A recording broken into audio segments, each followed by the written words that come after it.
El libro de Nehemías, capítulo 1. Estas son las memorias de Nehemías. A finales del otoño, en el mes de Quisleu, del año 20 del reinado del rey Artajerjes, me encontraba en la fortaleza de Susa. Ananí, uno de mis hermanos, vino a visitarme con algunos hombres que acababan de llegar de Judá. Les pregunté por los judíos que habían regresado del cautiverio y sobre la situación en Jerusalén. Me dijeron: las cosas no andan bien. Los que regresaron a la provincia de Judá tienen grandes dificultades y viven en desgracia. La muralla de Jerusalén fue derribada y las puertas fueron consumidas por el fuego. Cuando oí esto me senté a llorar. De hecho, durante varios días estuve de duelo. Ayuné y oré al Dios del cielo y dije: Oh Señor, Dios del cielo, Dios grande y temible, que cumples tu pacto de amor inagotable con los que te aman y obedecen tus mandatos. Escucha mi oración. Mírame y verás que oro día y noche por tu pueblo Israel. Confieso que hemos pecado contra ti. Es cierto, incluso mi propia familia y yo hemos pecado. Hemos pecado terriblemente al no haber obedecido los mandatos, los decretos y las ordenanzas que nos diste por medio de tu siervo Moisés. Te suplico que recuerdes lo que le dijiste a tu siervo Moisés. Si me son infieles, los dispersaré entre las naciones. Pero si vuelven a mí y obedecen mis mandatos y viven conforme a ellos, entonces, aunque se encuentren desterrados en los extremos más lejanos de la tierra, yo los volveré a traer al lugar que elegí para que mi nombre sea honrado. El pueblo que rescataste con tu gran poder y mano fuerte es tu siervo. Oh Señor, te suplico que oigas mi oración. Escucha las oraciones de aquellos quienes nos deleitamos en darte honra. Te suplico que hoy me concedas éxito y hagas que el rey me dé su favor. Pon en su corazón el deseo de ser bondadoso conmigo. En esos días yo era el copero del rey.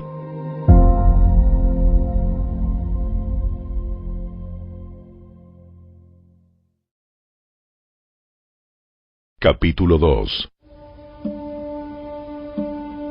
A comienzos de la siguiente primavera, en el mes de Nisán, durante el año 20 del reinado de Artajerjes, le servía el vino al rey, y como nunca antes había estado triste en su presencia, me preguntó: ¿por qué te ves tan triste? No me parece que estés enfermo. Debes estar profundamente angustiado. Entonces quedé aterrado, pero le contesté: ¡Viva el rey para siempre! ¿Cómo no voy a estar triste cuando la ciudad donde están enterrados mis antepasados está en ruinas y sus puertas han sido consumidas por el fuego? El rey preguntó: bueno, ¿cómo te puedo ayudar? Después de orar al Dios del cielo, contesté: si al rey le agrada, y si está contento conmigo, su servidor, envíeme a Judá para reconstruir la ciudad donde están enterrados mis antepasados. El rey, con la reina sentada a su lado, preguntó: ¿cuánto tiempo estarás fuera? ¿Cuándo piensas regresar? Después de decirle cuánto tiempo estaría ausente, el rey accedió a mi petición. Además, le dije al rey: si al rey le agrada, permítame llevar cartas dirigidas a los gobernadores de la provincia al occidente del río Éufrates, indicándoles que me permitan viajar sin peligro por sus territorios de camino a Judá. Además, le ruego que me dé una carta dirigida a Asaf, el encargado del bosque del rey, con instrucciones de suministrarme madera. La necesitaré para hacer vigas para las puertas de la fortaleza del templo, para las murallas de la ciudad y para mi propia casa. Entonces el rey me concedió estas peticiones, porque la bondadosa mano de Dios estaba sobre mí.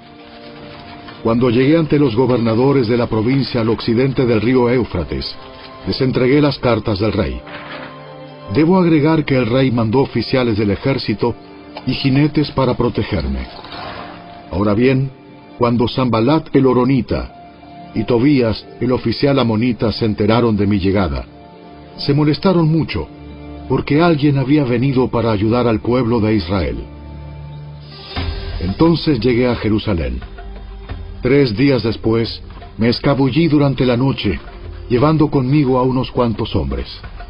No le había dicho a nadie acerca de los planes que Dios había puesto en mi corazón para Jerusalén. No llevamos ningún animal de carga, con excepción del burro en el que yo cabalgaba. Salí por la puerta del valle cuando ya había oscurecido, y pasé por el pozo del Chacal hacia la puerta del estiércol, para inspeccionar las murallas caídas y las puertas quemadas. Luego fui a la puerta de la fuente y al estanque del rey, pero mi burro no pudo pasar por los escombros. A pesar de que aún estaba oscuro, subí por el valle de Cedrón e inspeccioné la muralla, antes de regresar y entrar nuevamente por la puerta del valle. Los funcionarios de la ciudad no supieron de mi salida ni de lo que hice, porque aún no le había dicho nada a nadie sobre mis planes. Todavía no había hablado con los líderes judíos, los sacerdotes, los nobles, los funcionarios, ni con ningún otro en la administración. Pero ahora les dije: ustedes saben muy bien las dificultades en que estamos. Jerusalén yace en ruinas y sus puertas fueron destruidas por el fuego. Reconstruyamos la muralla de Jerusalén y pongamos fin a esta desgracia. Después les conté cómo la bondadosa mano de Dios estaba sobre mí, y acerca de mi conversación con el rey. De inmediato contestaron: ¡Sí! ¡Reconstruyamos la muralla! Así que comenzaron la buena obra. Sin embargo, cuando Sanbalat, Tobías y Gesem el árabe se enteraron de nuestro plan, se burlaron con desprecio. ¿Qué están haciendo? ¿Se rebelan contra el rey? ¿Se rebelan contra el rey? Yo contesté: El Dios del cielo nos ayudará a tener éxito. Nosotros, sus siervos, comenzaremos a reconstruir esta muralla. Pero ustedes no tienen ninguna parte, ni derecho legal o reclamo histórico en Jerusalén.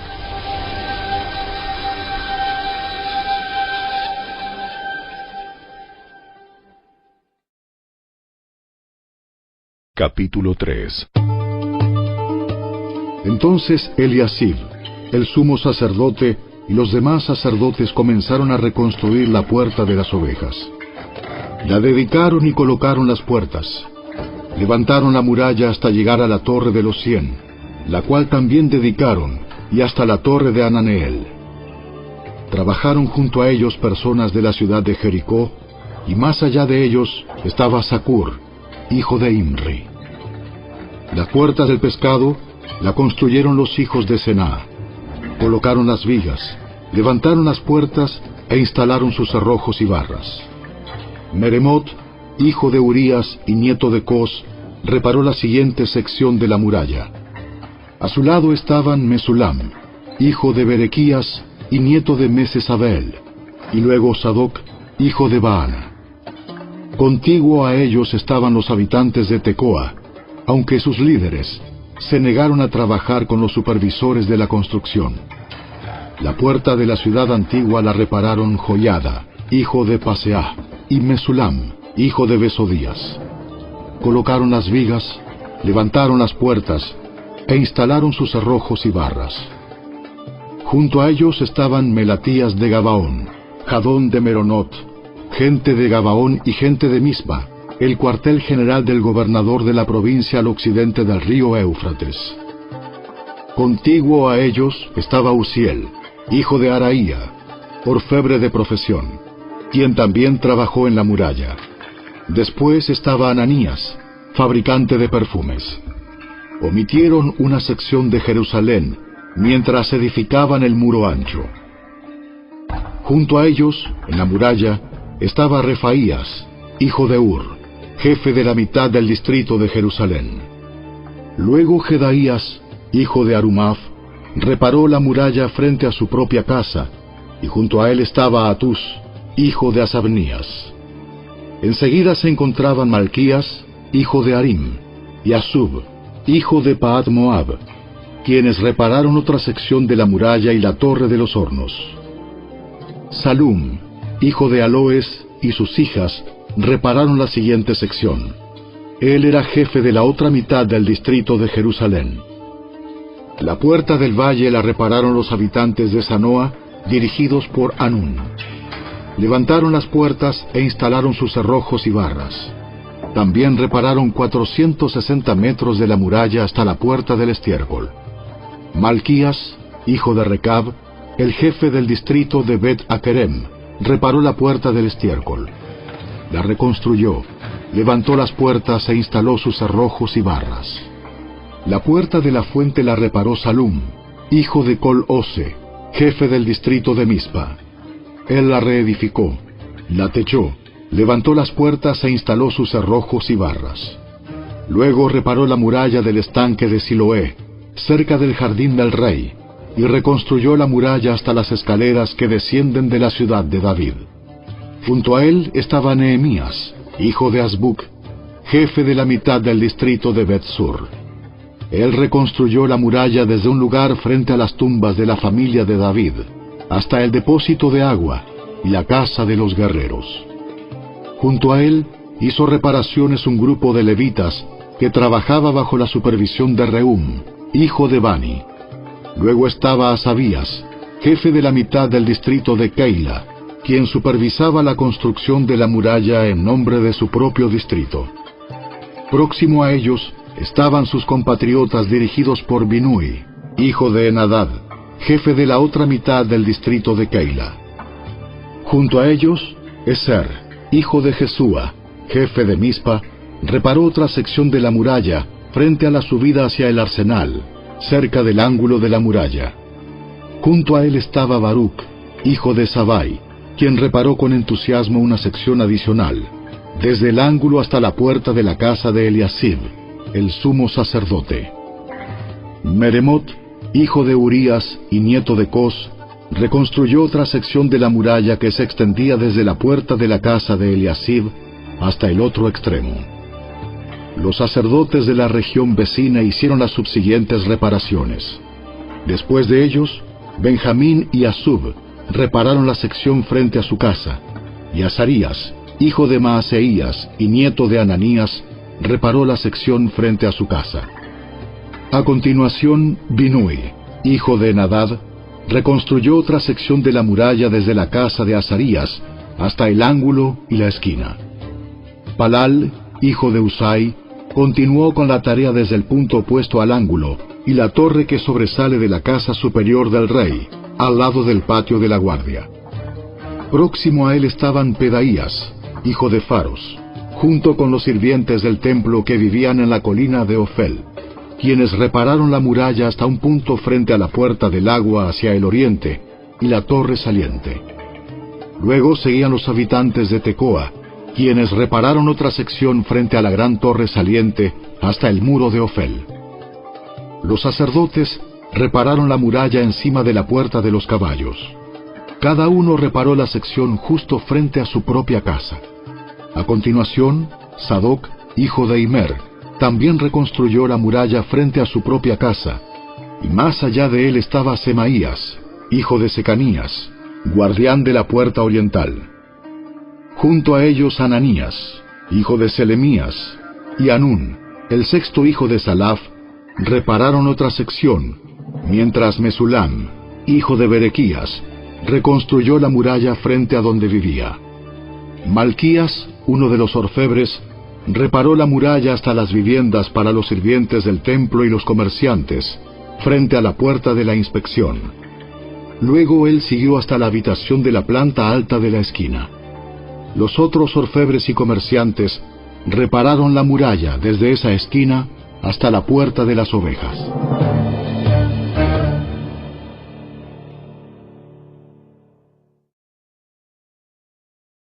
Capítulo 4. Cuando Sanbalat se enteró de que estábamos reconstruyendo la muralla, se enojó muchísimo. Se puso furioso y se burló de los judíos, diciendo ante sus amigos y los oficiales del ejército de Samaria: ¿Qué creen que está haciendo este pobre y debilucho grupo de judíos? ¿Acaso creen que pueden construir la muralla en un día por tan solo ofrecer unos cuantos sacrificios? ¿Realmente creen que pueden hacer algo con piedras rescatadas de un montón de escombros y para colmo piedras calcinadas? Tobías, el amonita que estaba a su lado, comentó: Esa muralla se vendría abajo si tan siquiera un zorro caminara sobre ella. Entonces oré: Escúchanos, Dios nuestro, porque se burlan de nosotros. Que sus burlas recaigan sobre sus propias cabezas, y que ellos mismos sean llevados cautivos a una tierra extraña. No pases por alto su culpa. No borres sus pecados, porque han provocado tu enojo delante de los que construyen la muralla. Por fin se completó la muralla alrededor de toda la ciudad, hasta la mitad de su altura, porque el pueblo había trabajado con entusiasmo. Sin embargo, cuando Sanbalat, Tobías, los árabes, los amonitas y los asdodeos se enteraron de que la obra progresaba y que se estaban reparando las brechas en la muralla de Jerusalén, se enfurecieron. Todos hicieron planes para venir y luchar contra Jerusalén y causar confusión entre nosotros. Así que oramos a nuestro Dios y pusimos guardias en la ciudad día y noche para protegernos. Entonces el pueblo de Judá comenzó a quejarse: Los trabajadores se están cansando, y los escombros que quedan por sacar son demasiados. Jamás podremos construir la muralla por nuestra cuenta. Mientras tanto, nuestros enemigos decían: Antes de que se den cuenta de lo que está pasando, caeremos encima de ellos, los mataremos y detendremos el trabajo. Los judíos que vivían cerca de los enemigos venían y nos decían una y otra vez: Llegarán de todos lados y nos atacarán. De manera que coloqué guardias armados detrás de las partes más bajas de la muralla, en los lugares más descubiertos. Puse a la gente por familias para que hiciera guardia con espadas, lanzas y arcos. Luego, mientras revisaba la situación, reuní a los nobles y a los demás del pueblo y les dije: No le tengan miedo al enemigo. Recuerden al Señor, quien es grande y glorioso, y luchen por sus hermanos, sus hijos, sus hijas, sus esposas y sus casas. Cuando nuestros enemigos se enteraron de que conocíamos sus planes y que Dios mismo los había frustrado, todos volvimos a nuestro trabajo en la muralla. Sin embargo, de ahí en adelante, solo la mitad de los hombres trabajaba, mientras que la otra mitad hacía guardia con lanzas, escudos, arcos y cotas de malla. Los líderes se colocaron detrás del pueblo de Judá que edificaba la muralla. Los obreros seguían con el trabajo, sosteniendo con una mano la carga y con la otra un arma. Todos los que construían tenían una espada asegurada a su costado. El que tocaba la trompeta quedó conmigo para tocar al arma. Entonces les expliqué a los nobles, a los oficiales y a todo el pueblo lo siguiente: La obra es muy extensa, y nos encontramos muy separados unos de otros a lo largo de la muralla. Cuando oigan el sonido de la trompeta, corran hacia el lugar donde ésta suene. Entonces nuestro Dios peleará por nosotros. Trabajábamos desde temprano hasta tarde, desde la salida hasta la puesta del sol, y la mitad de los hombres estaba siempre de guardia. También les dije a todos los que vivían fuera de las murallas que se quedaran en Jerusalén. De esa manera, ellos y sus sirvientes podían colaborar con los turnos de guardia de noche y trabajar durante el día.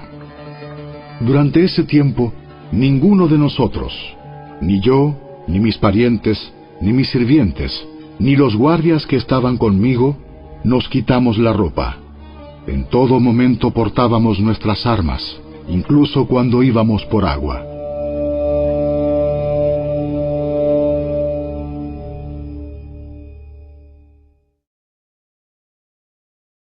Capítulo 5. En esos días, algunos de los hombres y sus esposas elevaron una protesta contra sus hermanos judíos. Decían: nuestras familias son tan numerosas que necesitamos más comida para sobrevivir. Otros decían: hemos hipotecado nuestros campos, viñedos y casas para conseguir comida durante el hambre. Otros más decían: para poder pagar los impuestos, tuvimos que pedir dinero prestado dando nuestros campos y viñedos como garantía. Pertenecemos a la misma familia de los que son ricos, y nuestros hijos son iguales a los de ellos.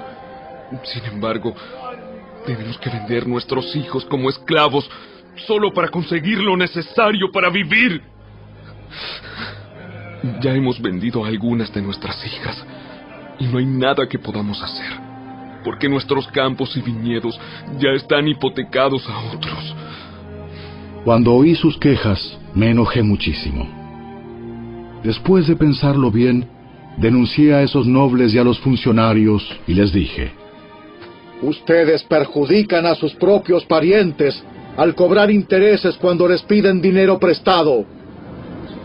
Entonces convoqué a una reunión pública para tratar el problema. En la reunión les dije: estamos haciendo todo lo posible para rescatar a nuestros parientes judíos que han tenido que venderse a extranjeros paganos, pero ahora son ustedes los que los someten a esclavitud. ¿Cuántas veces tendremos que redimirlos? Ellos no tenían nada que argumentar en su defensa. Entonces insistí: no está bien lo que ustedes hacen. ¿Acaso no deberían andar en temor de nuestro Dios para evitar que nos pongan en ridículo las naciones enemigas? Yo mismo, al igual que mis hermanos y mis trabajadores, he estado prestando dinero y grano al pueblo, pero ahora dejemos de cobrarles intereses. Devuélvanles hoy mismo sus campos y viñedos, sus olivares y sus casas. Además, devuelvan los intereses que cobraron cuando prestaron dinero, grano, vino nuevo y aceite de oliva. Entonces ellos respondieron: devolveremos todo y no le exigiremos nada al pueblo. Haremos como tú dices. Luego llamé a los sacerdotes e hice que los nobles y los funcionarios juraran que cumplirían su promesa. Sacudí los dobleces de mi manto y les dije: si no cumplen su promesa, que así los sacuda Dios de sus casas y de sus propiedades. Entonces toda la asamblea respondió: ¡Amén! Todos alabaron al Señor y cumplieron con lo prometido. Durante los 12 años en los que fui gobernador de Judá, desde el año 20 hasta el año 32 del reinado del rey Artajerjes, ni yo ni mis funcionarios reclamamos la ración de comida que nos correspondía. Los gobernadores anteriores, por contraste, impusieron pesadas cargas al pueblo, al exigir una ración diaria de comida y vino, además de 40 piezas de plata. Hasta sus ayudantes se aprovechaban del pueblo. Sin embargo, como yo temía a Dios, no actué de esa manera. También me dediqué a trabajar en la muralla y me negué a adquirir tierras. Además, exigí a todos mis sirvientes que dedicaran tiempo a trabajar en la muralla. No pedí nada, aunque con frecuencia daba de comer a 150 funcionarios judíos en mi mesa, sin contar a todos los visitantes de otras tierras. Las provisiones que yo pagaba todos los días incluían un buey, 6 ovejas o cabras selectas y una gran cantidad de carne de ave. Además, cada 10 días necesitábamos una abundante provisión de toda clase de vino. Sin embargo, rehusé exigir la ración que me correspondía como gobernador, porque el pueblo ya tenía una carga pesada. Oh Dios mío, acuérdate de todo lo que he hecho por este pueblo y bendíceme.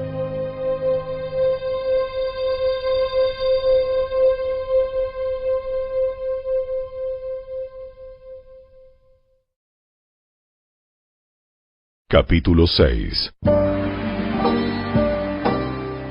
Sanbalat, Tobías, Gesem el árabe y los demás enemigos nuestros descubrieron que yo había terminado la reconstrucción de la muralla y que no quedaba ninguna brecha, a pesar de que todavía no habíamos levantado las puertas en sus respectivos lugares. Así que Sanbalat y Gesem enviaron un mensaje pidiéndome que me encontrara con ellos en una de las aldeas de la llanura de Ono. Pero me di cuenta de que ellos tramaban hacerme daño, de modo que les respondí con el siguiente mensaje: Estoy ocupado en una gran tarea, así que no puedo ir. ¿Por qué habría de dejar el trabajo para ir a encontrarme con ustedes? 4 veces me enviaron el mismo mensaje, y cada vez les respondí lo mismo. La 5ª vez, el sirviente de Sanbalat llegó con una carta abierta en su mano que decía: Circula un rumor entre las naciones vecinas, y Gesem me asegura que es cierto, que tú y los judíos piensan rebelarse y que por eso reconstruyen la muralla. Según sus informes, tú te propones ser el rey. También informa que has nombrado profetas en Jerusalén para que proclamen acerca de ti: ¡Atención! ¡Hay rey en Judá! Puedes tener la seguridad de que este informe llegará a oídos del rey, de modo que sugiero que vengas a hablar conmigo del asunto. Yo respondí: Todo lo que dices es puro cuento. Tú mismo inventaste todo. Solo trataban de intimidarnos. Creían que podrían desalentarnos y detener la obra. De modo que seguí con el trabajo más decidido que nunca. Más adelante fui a visitar a Semaías, hijo de Delaía y nieto de Mehetabel, que estaba recluido en su casa. Me dijo: Reunámonos dentro del templo de Dios y cerremos las puertas con cerrojos. Tus enemigos vienen a matarte esta noche. Pero yo respondí: ¿Acaso debería una persona en mi posición huir del peligro? ¿Acaso debería alguien en mi posición entrar al templo para salvar su vida? No lo haré.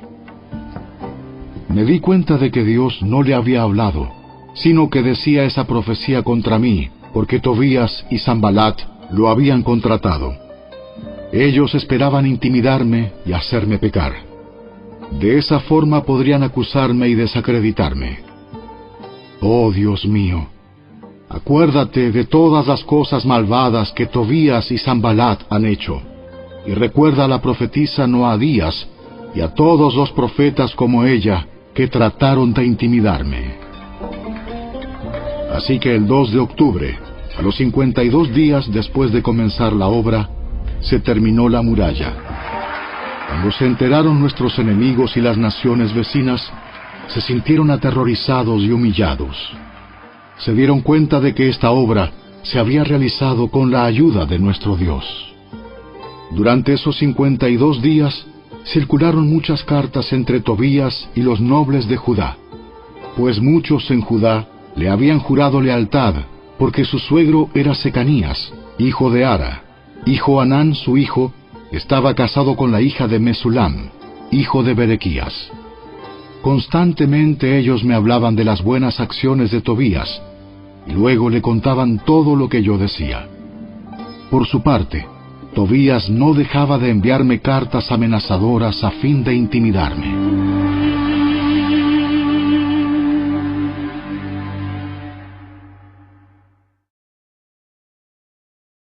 Capítulo 7. Cuando quedó terminada la muralla e instalé las puertas en sus sitios, se nombraron porteros, cantores y levitas. A mi hermano Ananí le entregué la responsabilidad de gobernar Jerusalén junto con Ananías, el comandante de la fortaleza, porque era un hombre fiel, que temía a Dios más que la mayoría. Les dije: No dejen abiertas las puertas durante las horas más calurosas del día, y aún mientras los porteros estén de guardia, mantengan las puertas cerradas con las barras puestas. Asignen a los residentes de Jerusalén para que hagan guardia cada uno con un turno regular. Algunos servirán en puestos de centinela y otros frente a su propia casa. En ese tiempo, la ciudad era grande y espaciosa, pero poco poblada, y ninguna de las casas se había reconstruido. Entonces mi Dios me dio la idea de reunir a todos los nobles y dirigentes de la ciudad, junto con los ciudadanos comunes, para que se registraran. Yo había encontrado el registro genealógico de los primeros que habían regresado a Judá. Allí estaba escrito lo siguiente: esta es la lista de los desterrados judíos de las provincias que regresaron de su cautiverio. El rey Nabucodonosor los había desterrado a Babilonia, pero ahora regresaron a Jerusalén y a las otras ciudades de Judá donde vivían originalmente. Sus líderes fueron Zorobabel, Jesúa, Nehemías, Seraías, Reelaías, Naamaní, Mardoqueo, Bilsán, Mispar, Bigvai, Rehum y Baana. Este es el total de los hombres de Israel que regresó del destierro. La familia de Paros, 2172. La familia de Cefatías, 372. La familia de Ara, 652. La familia de Pahat Moab, descendientes de Jesúa y Joab, 2818. La familia de Elam, 1254. La familia de Satu, 845.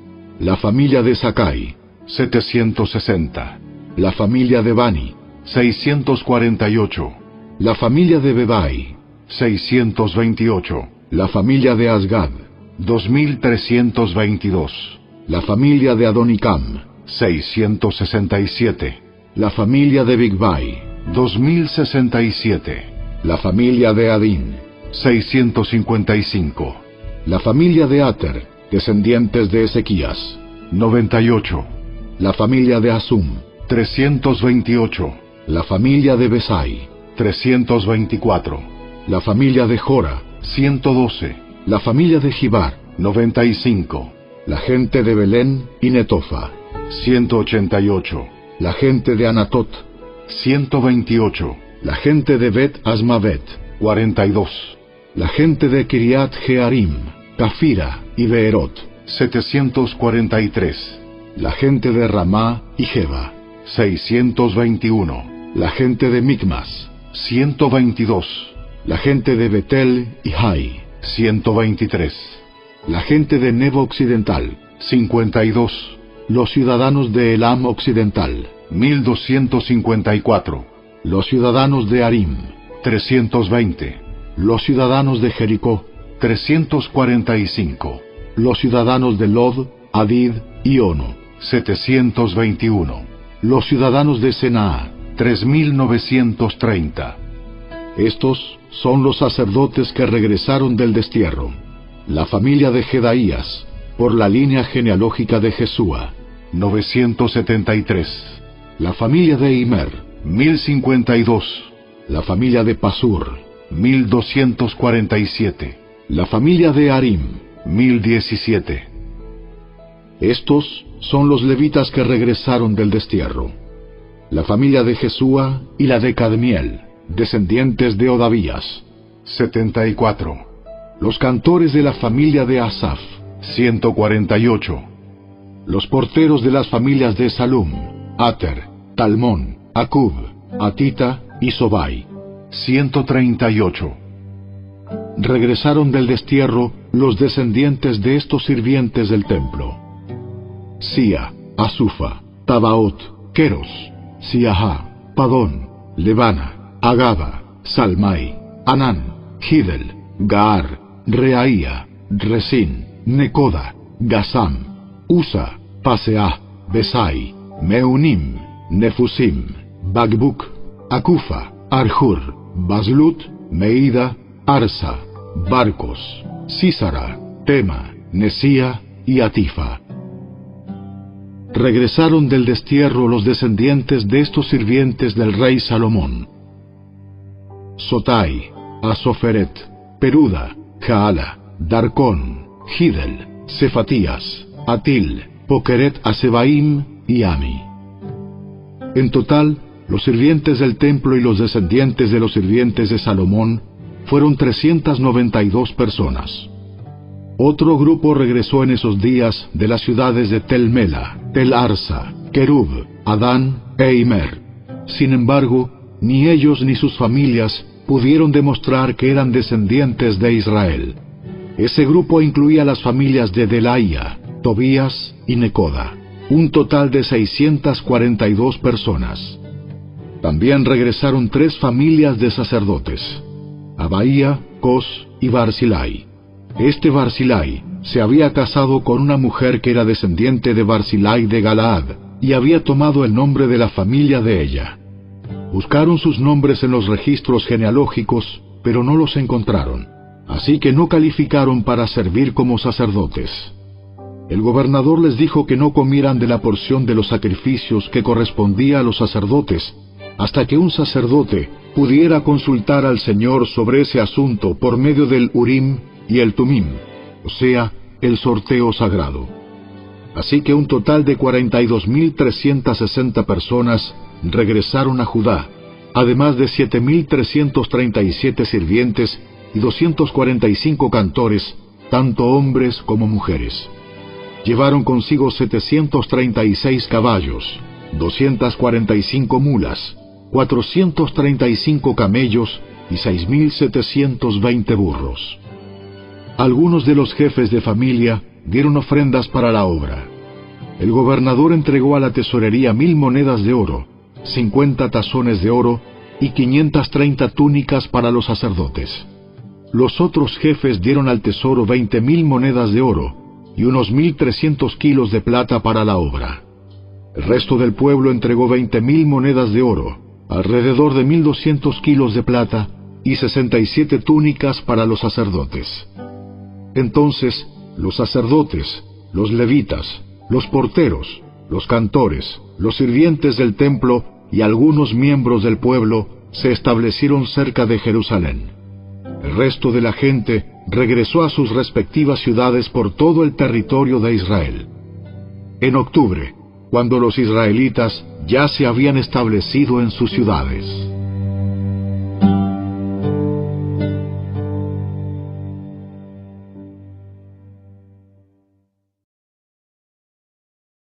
Capítulo 8.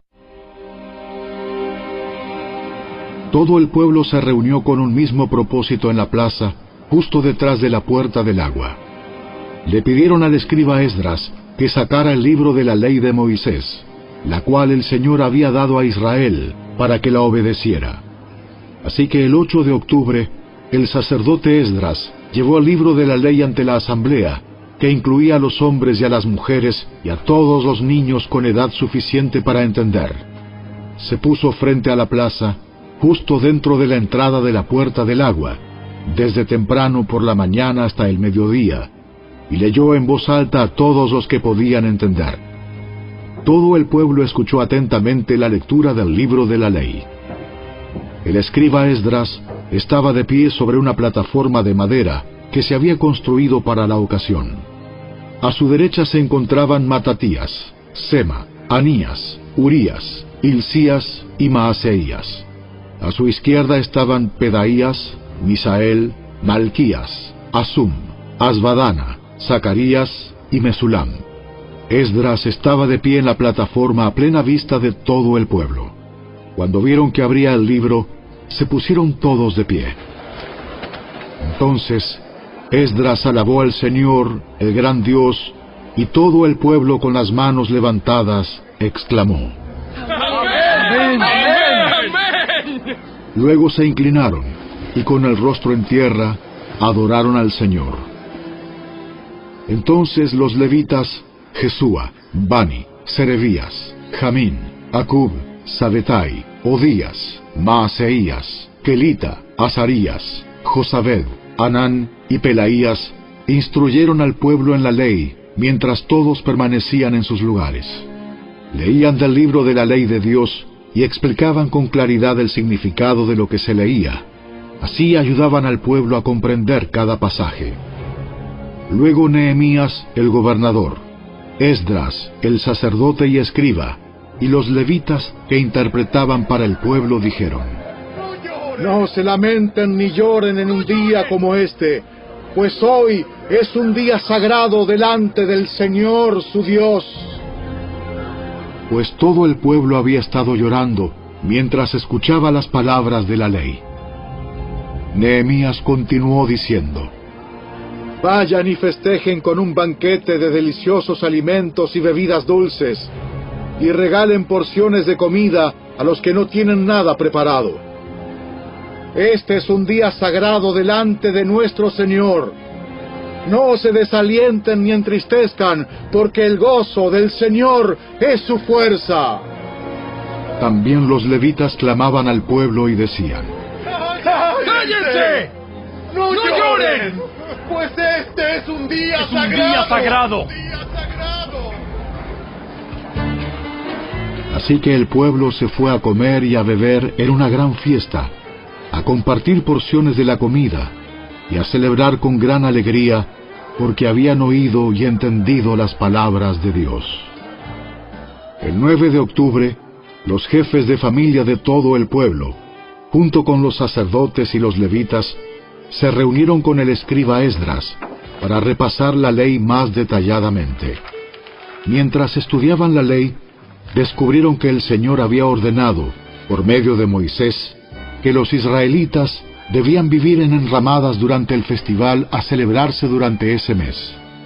Él había dicho que debía proclamarse al pueblo en todas sus ciudades y en Jerusalén, que fueran a las colinas a buscar ramas de olivo, olivo silvestre, mirto, palmeras y otros árboles frondosos.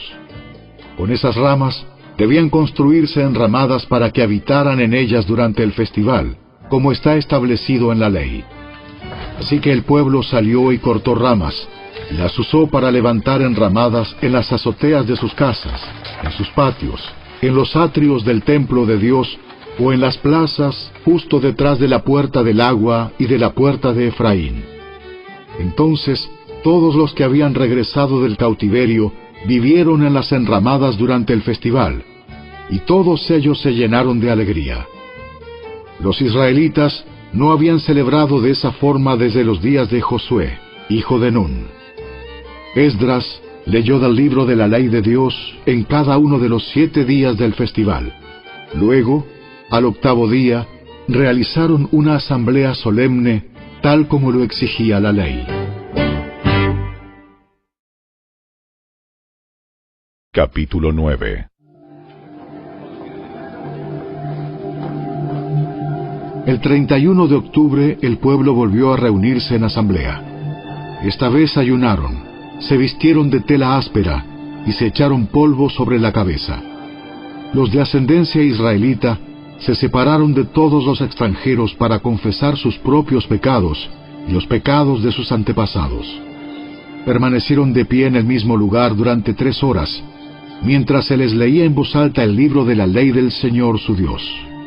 Luego confesaron sus pecados y adoraron al Señor su Dios durante 3 horas más. Los levitas, Jesúa, Bani, Cadmiel, Sebanías, Buni, Serebías, Bani y Kenaní, estuvieron de pie en la escalera de los levitas y clamaron al Señor su Dios en voz alta. Luego los jefes de los levitas, Jesúa, Cadmiel, Bani, Asabnías, Serebías, Odías, Sebanías y Petaías, llamaron al pueblo. ¡Levántense y alaben al Señor su Dios! Porque Él vive desde la eternidad hasta la eternidad. Entonces oraron. Que tu glorioso nombre sea alabado, que sea exaltado por sobre toda bendición y alabanza. Solo tú eres el Señor. Tú hiciste el firmamento, los cielos y todas las estrellas. Hiciste la tierra, los mares y todo lo que hay en ellos. Tú los preservas a todos, y los ángeles del cielo te adoran. Eres el Señor Dios, quien eligió a Abraham y lo sacó de Ur de los Caldeos y le dio un nuevo nombre, Abraham. Cuando demostró ser fiel, hiciste un pacto con él para darle a él y a sus descendientes la tierra de los cananeos, de los hititas, de los amorreos, de los fereceos, de los jebuseos y de los jerjeseos, y has cumplido lo que prometiste, porque tú siempre eres fiel a tu palabra. Tú viste la miseria de nuestros antepasados en Egipto y escuchaste sus lamentos cuando estaban junto al Mar Rojo. Realizaste señales milagrosas y maravillas contra el faraón, sus funcionarios y su pueblo, porque tú sabías con cuánta arrogancia trataban a nuestros antepasados. Tú tienes una gloriosa reputación que jamás ha sido olvidada. Dividiste el mar para que tu pueblo pudiera cruzarlo por tierra seca. Luego arrojaste a sus perseguidores a las profundidades del mar. Se hundieron como piedras en aguas turbulentas. Guiaste a nuestros antepasados mediante una columna de nube durante el día y una columna de fuego durante la noche para que pudieran encontrar el camino. Bajaste al monte Sinaí y les hablaste desde el cielo. Les diste ordenanzas e instrucciones justas y decretos y mandatos buenos. Les diste instrucciones acerca de tu sagrado día de descanso. Además, por medio de tu siervo Moisés, les ordenaste que obedecieran todos tus mandatos, decretos e instrucciones. Les diste pan del cielo cuando tenían hambre y agua de la roca cuando tenían sed. Les ordenaste que fueran y tomaran posesión de la tierra que habías jurado darles. Sin embargo, nuestros antepasados fueron arrogantes y tercos y no prestaron ninguna atención a tus mandatos. Se negaron a obedecerte y no se acordaron de los milagros que habías hecho a favor de ellos. En cambio, se pusieron tercos y nombraron a un líder para que los llevara de regreso a su esclavitud en Egipto. Pero tú eres Dios de perdón, bondadoso y misericordioso, lento para enojarte y rico en amor inagotable. No los abandonaste, ni siquiera cuando se hicieron un ídolo en forma de becerro y dijeron: «¡Este es tu Dios que te sacó de Egipto!». Cometieron terribles blasfemias. En tu gran misericordia no los abandonaste para que murieran en el desierto. La columna de nube todavía los guiaba de día, y la columna de fuego les mostraba el camino durante la noche. Enviaste tu buen espíritu para que les enseñara, y no dejaste de alimentarlos con maná del cielo, ni de darles agua para su sed. Durante 40 años los sustentaste en el desierto, y nada les faltó. No se les desgastó la ropa ni se les hincharon los pies. Luego, ayudaste a nuestros antepasados a conquistar reinos y naciones, y colocaste a tu pueblo en todos los rincones de la tierra. Se apoderaron de la tierra del rey Sehón de Hesbón y de la tierra del rey Og de Basán. Hiciste que sus descendientes fueran tan numerosos como las estrellas del cielo, y los llevaste a la tierra que habías prometido a sus antepasados. Entraron y tomaron posesión de la tierra. Tú sometiste naciones enteras delante de ellos. Hasta los cananeos que habitaban esa tierra se sintieron impotentes. Tu pueblo pudo hacer lo que quiso con esas naciones y con sus reyes. Nuestros antepasados conquistaron ciudades fortificadas y tierras fértiles. Se apoderaron de casas llenas de cosas buenas, con cisternas ya acabadas y viñedos y olivares, además de frutales en abundancia. De modo que comieron hasta saciarse y engordaron y disfrutaron de todas tus bendiciones. Sin embargo, a pesar de todo esto, fueron desobedientes y se rebelaron contra ti. Dieron la espalda a tu ley, mataron a tus profetas, quienes les advertían que volvieran a ti, y cometieron terribles blasfemias. Así que los entregaste en manos de sus enemigos, quienes los hicieron sufrir. Pero en sus momentos de angustia clamaron a ti, y desde el cielo los escuchaste. En tu gran misericordia les enviaste libertadores que los rescataron de sus enemigos. No obstante, apenas tenían paz, volvían a cometer maldades ante tus ojos. Y una vez más, permitiste que sus enemigos los conquistaran. Sin embargo, cada vez que tu pueblo volvía y nuevamente clamaba a ti por ayuda, desde el cielo, tú lo escuchabas una vez más. En tu maravillosa misericordia, los rescataste muchas veces. Les advertías que regresaran a tu ley, pero ellos se volvieron orgullosos y obstinados y desobedecieron tus mandatos. No siguieron tus ordenanzas que dan vida a quienes las obedecen. Tercamente te dieron la espalda y se negaron a escuchar. En tu amor, fuiste paciente con ellos durante muchos años. Enviaste tu espíritu, quien les advertía por medio de los profetas. Pero aún así no quisieron escuchar. Entonces nuevamente permitiste que los pueblos de la tierra los conquistaran. Pero en tu gran misericordia no los destruiste por completo, ni los abandonaste para siempre. ¡Qué Dios tan bondadoso y misericordioso eres tú! Ahora, Dios nuestro, Dios grande, poderoso y temible, que cumple su pacto de amor inagotable, no permitas que todas las privaciones que hemos sufrido te parezcan insignificantes. Grandes dificultades cayeron sobre nosotros, nuestros reyes, nuestros líderes, nuestros sacerdotes, nuestros profetas y nuestros antepasados, todo tu pueblo, desde los días cuando los reyes de Asiria por primera vez nos vencieron hasta el día de hoy.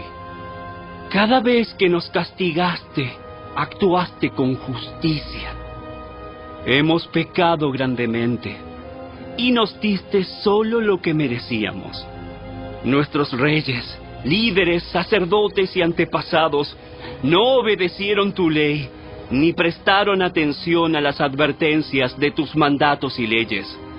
Aún cuando tenían su propio reino, no te sirvieron, a pesar de que derramaste tu bondad sobre ellos.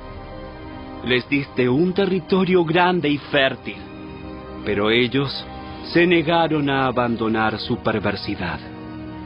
Por eso, hoy somos esclavos en esta tierra de abundancia que diste a nuestros antepasados para que la disfrutaran. Somos esclavos aquí en esta buena tierra. Los abundantes productos agrícolas de esta tierra se amontonan en las manos de los reyes que has puesto sobre nosotros por causa de nuestros pecados. Ellos ejercen su poder sobre nosotros y nuestros animales. Les servimos según su antojo y pasamos por mucho sufrimiento. Entonces el pueblo respondió: En vista de todo esto, hacemos una promesa solemne y la ponemos por escrito. En este documento sellado están los nombres de nuestros líderes, levitas y sacerdotes.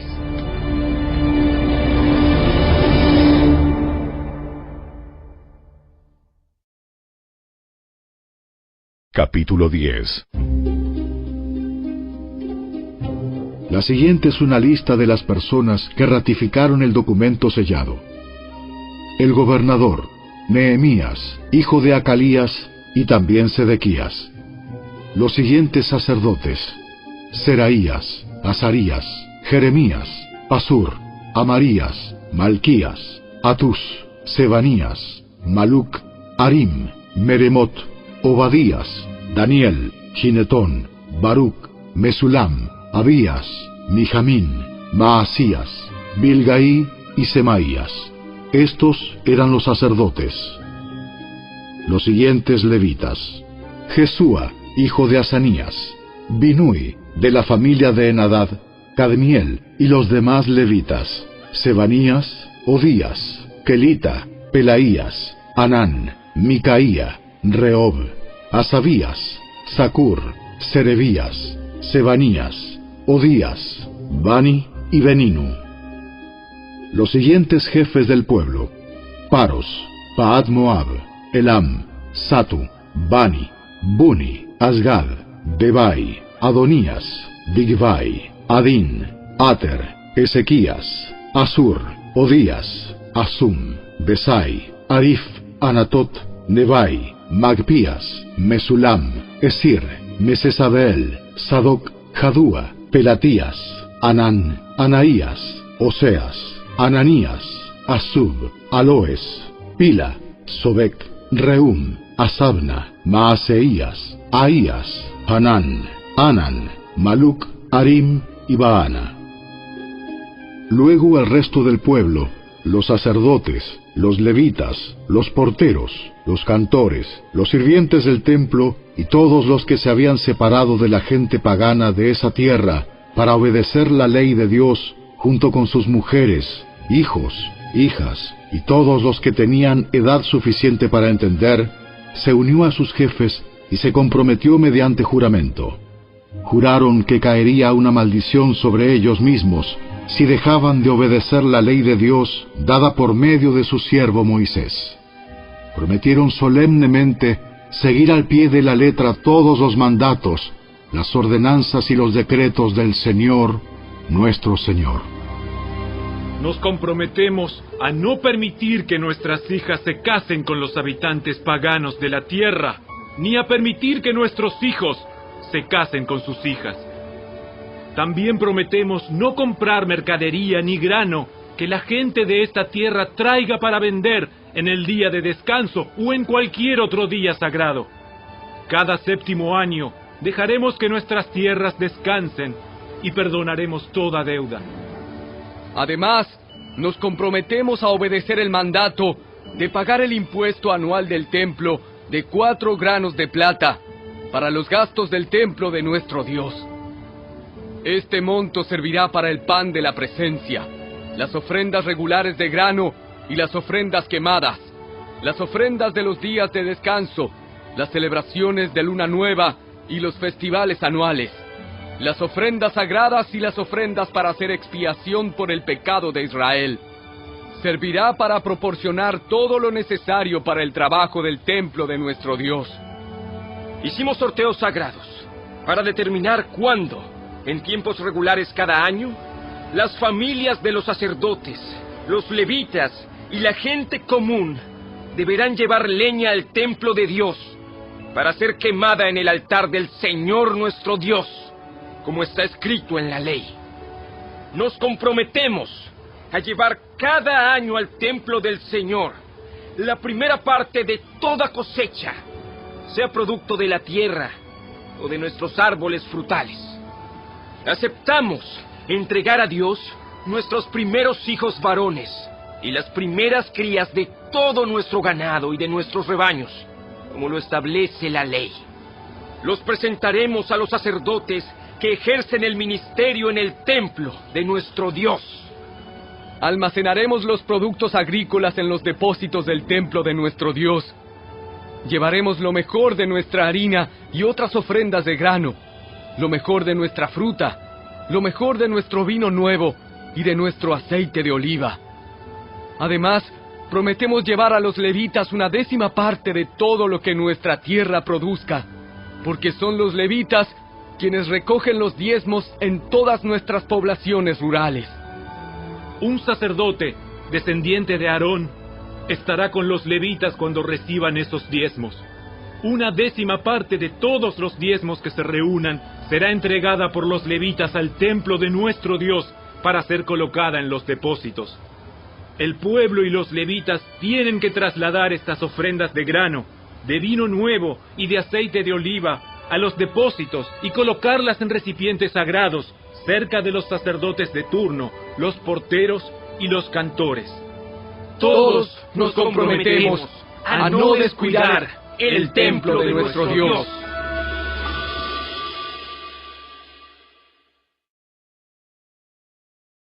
Capítulo 11. Los jefes del pueblo vivían en Jerusalén, la ciudad santa. Mediante los sorteos sagrados, eligieron a 1/10 parte del pueblo de otras ciudades de Judá y de Benjamín para que vivieran allí también, mientras que el resto siguió viviendo donde estaba, y el pueblo elogiaba a todos los que se ofrecían para reubicarse en Jerusalén. La siguiente es una lista de los nombres de los funcionarios provinciales que fueron a vivir a Jerusalén. La mayoría del pueblo, de los sacerdotes, de los levitas, de los sirvientes del templo y de los descendientes de los sirvientes de Salomón, siguieron viviendo en sus propias casas en las diversas ciudades de Judá. Pero algunos de los de Judá y de Benjamín repoblaron Jerusalén. De la tribu de Judá: Ataías, hijo de Usías, hijo de Zacarías, hijo de Amarías, hijo de Cefatías, hijo de Mahalaleel, de la familia de Fares. También Maaseías, hijo de Baruc, hijo de Col-Ose, hijo de Asaías, hijo de Adaías, hijo de Joyarib, hijo de Zacarías, de la familia de Sela. Fueron 468 descendientes de Fares los que se establecieron en Jerusalén, todos ellos hombres excepcionales. De la tribu de Benjamín: Salú, hijo de Mesulam, hijo de Joed, hijo de Pedaías, hijo de Colaías, hijo de Maaseías, hijo de Itiel, hijo de Jesaías. Después de él estaban Gabai y Salai, en total 928 parientes.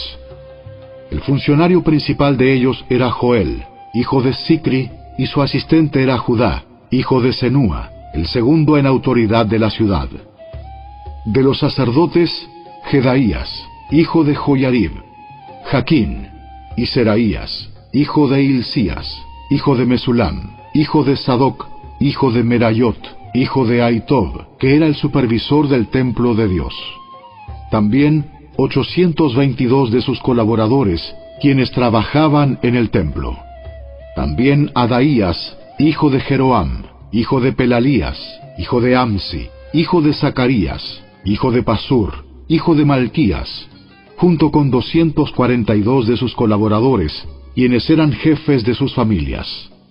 También Amasai, hijo de Azareel, hijo de Asai, hijo de Mesilemot, hijo de Imer, y 128 de sus excepcionales colaboradores. El funcionario principal de ellos era Sabdiel, hijo de Gedolim. De los levitas: Semaías, hijo de Asub, hijo de Azricam, hijo de Asabías, hijo de Buni.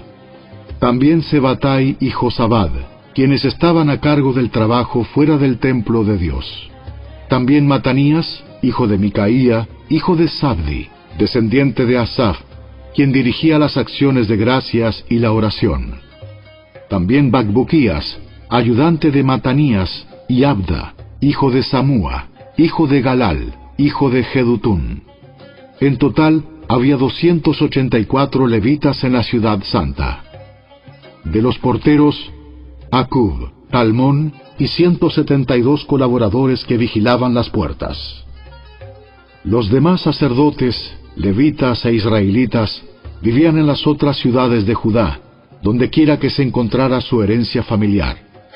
Sin embargo, todos los sirvientes del templo, bajo la dirección de Sia y Gispa, se establecieron en la colina de Ofel. El funcionario principal de los levitas en Jerusalén era Uzi, hijo de Bani, hijo de Asabías, hijo de Matanías, hijo de Micaía, descendiente de Asaf. Los integrantes de la familia de Asaf eran los cantores en el templo de Dios. Las responsabilidades diarias de los cantores se llevaban a cabo según los términos establecidos por un mandato real. Petaías, hijo de Mesesabeel, descendiente de Sera, hijo de Judá, era el consejero real en todos los asuntos de la administración pública. En cuanto a las aldeas vecinas con sus campos abiertos, parte de la gente de Judá vivía en Kiriat Arba y sus asentamientos, en Dibón y sus asentamientos, y en Jecabseel y sus aldeas. También residían en Jesúa, Molada, Bet Pelet, Azar Sual, Berseba y sus asentamientos, Siclag y Mecona y sus asentamientos. También vivían en Enrimón, Sora, Jarmut, Sanoa y Adulam y sus aldeas vecinas. También vivían en Laquis y sus campos aledaños y en Aseca y sus aldeas cercanas. De manera que el pueblo de Judá vivía desde Beerseba en el sur hasta el valle de Hinnom. Parte de la gente de Benjamín vivía en Geba, Micmas, Ahía y Betel y sus asentamientos. También vivían en Anatot, Nob, Ananías, Azor, Ramá, Gitaim, Adid, Seboim, Nebalat, Lod, Ono y el valle de los artesanos. Algunos de los levitas que residían en Judá fueron enviados a vivir con la tribu de Benjamín.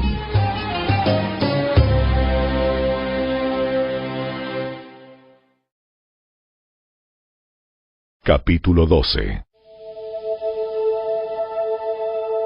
La siguiente es una lista de los sacerdotes y los levitas que regresaron con Zorobabel, hijo de Salatiel, y Jesúa, el sumo sacerdote: Seraías, Jeremías, Esdras, Amarías, Maluc, Atus, Secanías, Arim, Meremot, Ido, Ginetón, Abías, Miniamín, Moadías, Bilga, Semaías, Joyarib, Jedaías, Salú, Amoc, Hilcías y Jedaías.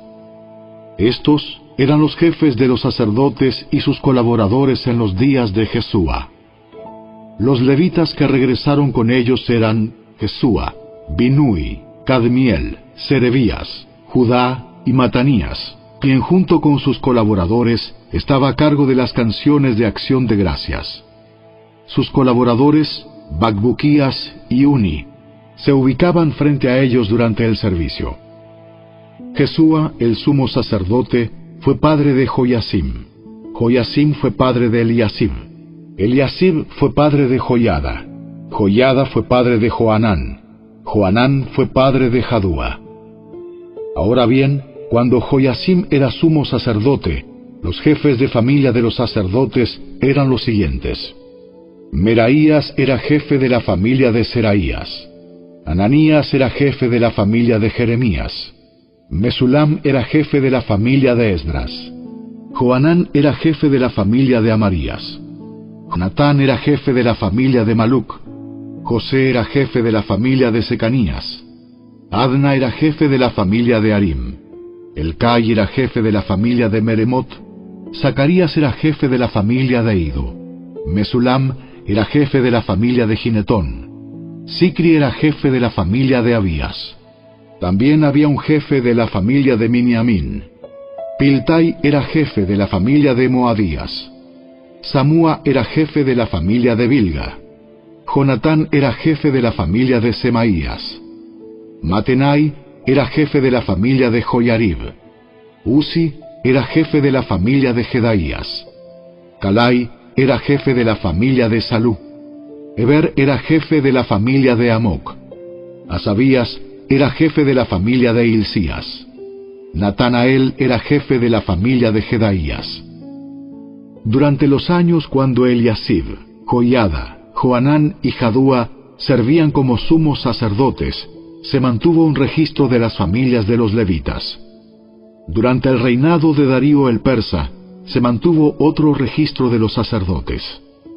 Hasta los días de Joanán, nieto de Eliasib, se mantuvo un registro de los jefes de las familias de los levitas en el libro de historia. Estos eran los jefes de familia de los levitas: Asabías, Serebías, Jesúa, Binui, Cadmiel y otros colaboradores, quienes se ubicaban frente a ellos durante las ceremonias de alabanza y acción de gracias. Un lado le respondía al otro, como lo ordenó David, hombre de Dios. Este grupo incluía a Matanías, a Bacbuquías y a Obadías. Mesulam, Talmón y Acub eran los porteros a cargo de los depósitos cerca de las puertas. Todos ellos sirvieron en los días de Joyasim, hijo de Jesúa, hijo de Jeosadac, y en los días de Nehemías, el gobernador, y de Esdras, el sacerdote y escriba. Para la dedicación de la nueva muralla de Jerusalén, se les pidió a los levitas de toda la tierra que fueran a Jerusalén para colaborar en las ceremonias. Debían tomar parte en la feliz celebración con sus canciones de acción de gracias y con música de címbalos, arpas y liras. Se reunió a los cantores de la zona alrededor de Jerusalén y de las aldeas de los netofatitas. También llegaron de Bet Gilgal y de las zonas rurales cercanas a Geba y Asmavet, porque los cantores habían levantado sus propios asentamientos en los alrededores de Jerusalén. Primero los sacerdotes y los levitas se purificaron a sí mismos, luego purificaron al pueblo, a las puertas y a la muralla. Conduje a los líderes de Judá a la parte superior de la muralla y organicé 2 grandes coros para dar acción de gracias. Uno de los coros se dirigió hacia el sur por encima de la muralla hasta la puerta del estiércol. Osaías y la mitad de los jefes de Judá lo seguían, con Azarías, Esdras, Mesulam, Judá, Benjamín, Semaías y Jeremías.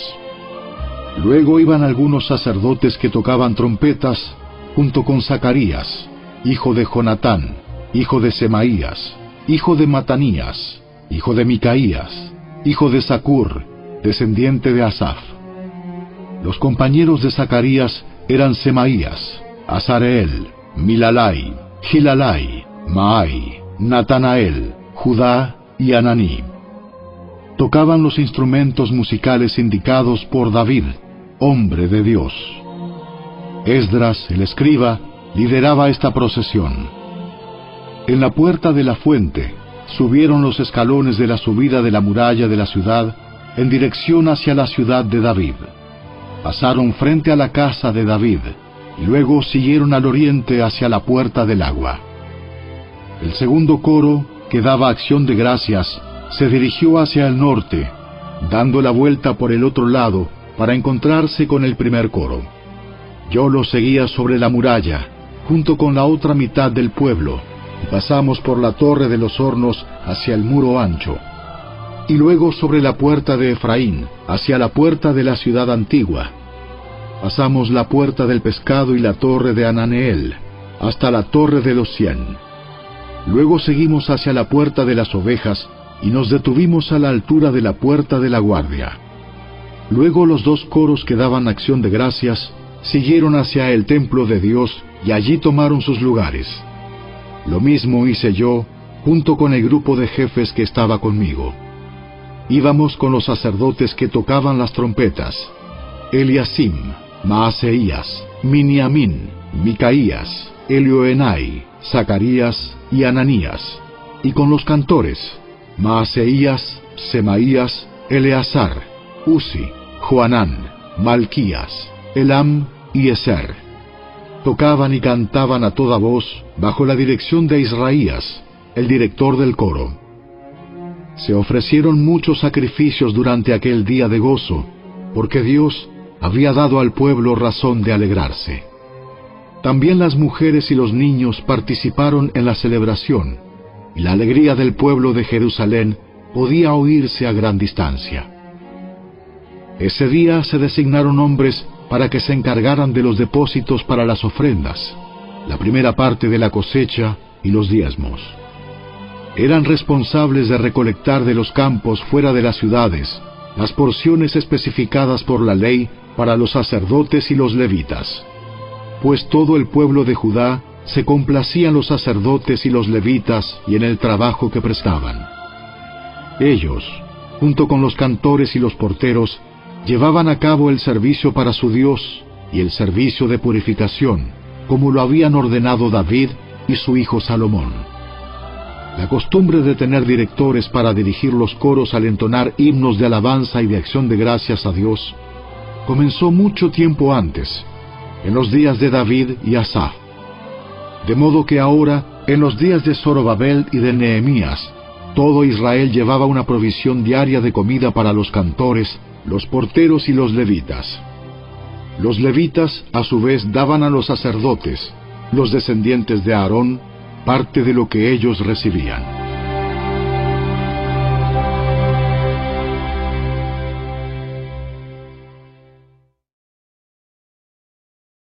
Capítulo 13. Ese mismo día, mientras se leía al pueblo el libro de Moisés, se encontró el pasaje que dice que jamás se debe admitir a un amonita o a un moabita en la asamblea de Dios, porque ellos se habían negado a darles comida y agua a los israelitas en el desierto. Por el contrario, contrataron a Balaam para que los maldijera, aunque nuestro Dios convirtió la maldición en bendición. Cuando se leyó este pasaje de la ley, inmediatamente se excluyó de la asamblea a todos los que tenían ascendencia extranjera. Antes de esto, el sacerdote Eliasib, quien había sido designado para supervisar los depósitos del templo de nuestro Dios, y quien también era pariente de Tobías, había rediseñado un gran depósito y lo había puesto a disposición de Tobías. Anteriormente usaban el cuarto para almacenar ofrendas de grano, incienso, diversos utensilios para el templo, diezmos de granos, de vino nuevo, de aceite de oliva, destinados a los levitas, a los cantores y a los porteros, y también las ofrendas para los sacerdotes. En esa época yo no estaba en Jerusalén, porque había ido a presentarme ante Artajerjes, rey de Babilonia, en el año 32 de su reinado, aunque más tarde le pedí permiso para regresar.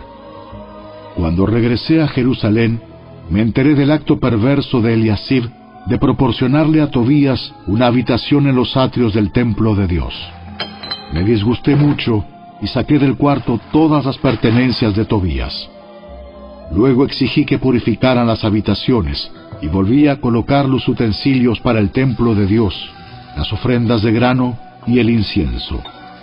También descubrí que no se les había entregado a los levitas las porciones de comida que les correspondían, de manera que todos ellos y los cantores que debían dirigir los servicios de adoración habían regresado a trabajar en los campos. Inmediatamente enfrenté a los dirigentes y les pregunté: ¿por qué ha sido descuidado el templo de Dios? Luego pedí a todos los levitas que regresaran y los reintegré para que cumplieran con sus obligaciones. Entonces, una vez más, todo el pueblo de Judá comenzó a llevar sus diezmos de grano, de vino nuevo y de aceite de oliva a los depósitos del templo. Como supervisores de los depósitos, asigné al sacerdote Selemías, al escriba Sadoc y a Pedaías, uno de los levitas. Como ayudante de ellos, nombré a Anán, hijo de Zacur y nieto de Matanías. Estos hombres gozaban de una excelente reputación, y su tarea consistía en hacer distribuciones equitativas a sus compañeros levitas. Recuerda esta buena obra, oh Dios mío, y no olvides todo lo que fielmente he hecho por el templo de mi Dios y sus servicios. En esos días vi a unos hombres de Judá pisando en sus lagares en el día de descanso. Además, recogían granos y los cargaban sobre burros, y traían su vino, sus uvas, sus higos y toda clase de productos a Jerusalén, para venderlos en el día de descanso. Así que los reprendí por vender sus productos en ese día. Algunos hombres de Tiro, que vivían en Jerusalén, traían pescado y toda clase de mercancía. La vendían al pueblo de Judá el día de descanso, y nada menos que en Jerusalén. De modo que confronté a los nobles de Judá. ¿Por qué profanan el día de descanso de este modo tan perverso? ¿Acaso no fueron cosas como estas las que hicieron sus antepasados y provocaron que nuestro Dios hiciera caer sobre nosotros y nuestra ciudad toda esta desgracia? Ahora ustedes provocan aún más enojo contra Israel al permitir que el día de descanso sea profanado de esta manera. Entonces ordené que todos los viernes se cerraran las puertas de Jerusalén al caer la noche, y que no se abrieran hasta que terminara el día de descanso. Envié a algunos de mis propios sirvientes a vigilar las puertas, para que no pudiera entrar ninguna mercadería en los días de descanso. Los mercaderes y los comerciantes de diversos productos acamparon fuera de Jerusalén 1 o 2 veces. Pero yo les hablé duramente, diciendo: ¿qué pretenden, acampando aquí afuera alrededor de la muralla? Si lo hacen otra vez, los arrestaré. Esa fue la última vez que aparecieron en el día de descanso. Luego ordené a los levitas que se purificaran y vigilaran las puertas para preservar la santidad del día de descanso. Recuerda también esta buena obra, oh Dios mío. Ten compasión de mí, conforme a tu grande e inagotable amor.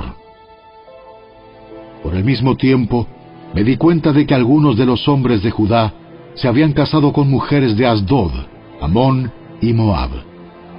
Además, la mitad de sus hijos hablaban el idioma de Asdod o de algún otro pueblo, y no podían hablar en absoluto la lengua de Judá. De modo que confronté a los hombres y pedí que cayeran maldiciones sobre ellos. Golpeé a algunos y les arranqué el cabello. Los hice jurar por el nombre de Dios que no permitirían que sus hijos o sus hijas se casaran con la gente pagana de la región. ¿Acaso no fue exactamente eso lo que llevó a Salomón, rey de Israel, a pecar? No había rey de ninguna nación que pudiera compararse con él. Dios lo amaba y lo hizo rey sobre todo Israel. Pero incluso él fue inducido a pecar por sus mujeres extranjeras. ¿Cómo pudieron siquiera pensar en cometer esta acción pecaminosa y ser infieles a Dios al casarse con mujeres extranjeras? Uno de los hijos de Joiada, hijo de Eliasib, el sumo sacerdote, se había casado con la hija de Sambalat, el horonita, por lo cual lo expulsé de mi presencia.